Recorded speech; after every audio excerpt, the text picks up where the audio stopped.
Good morning, church family. It's great to have Larry Stanton with us today. Larry and Becky are no strangers to First Baptist Church. They are global servants that we support. They work in Hungary. And Larry and Becky have been in our church a couple of times in the past 3 years. One Great Hour sharing one of the ministries that is supported is refugee work, and Larry has been involved in refugee work. Larry, can you tell me who are these refugees and what are they fleeing? In the beginning, the refugees were mostly families from Syria fleeing war. Their homes were destroyed by bombings. Their cities were destroyed. They fled to save their lives and the lives of their family members. Now, for the most part, they're young men who are fleeing Afghanistan, Pakistan, Iraq, Iran, North Africa, places where there is no hope. The Taliban, the war, hunger, no jobs, hopelessness. And these people are looking for a new life. What are the conditions that you have found that these people are living in or trying to work through? You know, the conditions in refugee camps have always been poor.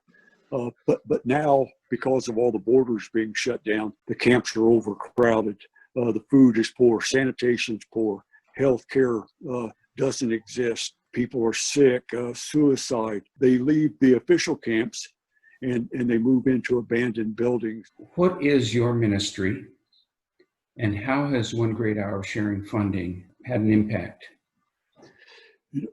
My ministry is I work with small NGOs, small groups where the funds that we receive from One Great Hour sharing would have an impact. We go to the local markets and we buy fresh fruit and vegetables, oil and beans and rice, and provide the food that they can survive on. I also have an opportunity to be a witness to the volunteers and share my faith, tell them about Jesus' love for us and for them. Larry, you've shared with me a picture of you with 2 children. Can you give me a little background on that picture? It was a young family that I met in northern Greece, and I really got attached to the boy and his little sister, his sister, and spent a lot of time with them at that camp. And one night, buses came in and loaded everybody up and put them in official camps. Sometime later, I found them, and I had an opportunity to go and visit and to say goodbye. I was afraid I'd never get to say goodbye.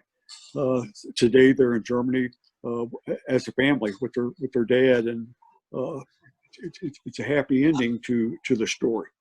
And there's not many of those. Larry, I want to thank you for being with us today. These are really impactful stories, and I know the ministry that you have had with the refugees has made a difference. I appreciate your time very much, Larry.